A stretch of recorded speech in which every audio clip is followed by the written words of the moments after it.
இறைமைந்தன் இயேசுவின் இன்ப நாமத்திற்கு மகிமை உண்டாவதாக. ஆமேன்.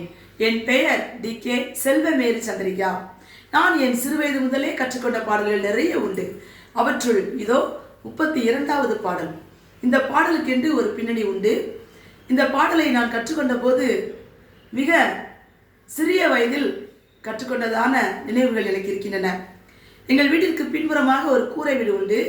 அந்த வீட்டில் உள்ள அந்த ஏழை மக்களினுடைய கண்ணீர் கவலையை தீர்ப்பதற்காக, அவர்களை ஆறுதல் படுத்துவதற்காக 2 வெளிநாட்டு சகோதரிகள் அப்பொழுது அந்த வெளிநாட்டுக்கான ஆடையோடு அங்கே வருவார்கள்.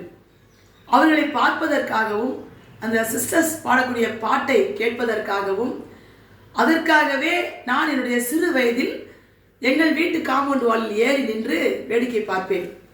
அவர்கள் எங்கள் வீட்டிற்கும் வரமாட்டார்களா என்ற ஒரு ஏக்கம் கூட இருக்கும். அவ்வளவு அழகாக அந்த வழியெல்லாம், குறுகலான பாதையெல்லாம் கடந்து அந்த வீட்டிற்கு வந்து அவர்களோடு பேசுவார்கள், பாடல் கற்றுக் கொடுப்பார்கள், ஜெபித்து செல்வார்கள். அவர்களை நான் சிறு வயதில் அநேகமாக 2ஆம் 3ஆம் வகுப்பு படித்துக் கொண்டிருக்கும் போது அவர்களை பார்த்திருக்கிறேன்.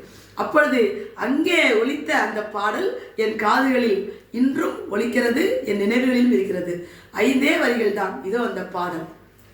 கல்வாரி மலை மேல் கொளுத்தின தீபம், பல நூற்றாண்டாய் எரிகின்ற தீபம், இன்றும் நாளையும் எரியும் தீபம், அணையாமல் நாங்கள் காத்திடுவோம், அது தலைமுறை தோறும் நிலைத்திருக்கும், அது தலைமுறை தோறும் நிலைத்திருக்கும்.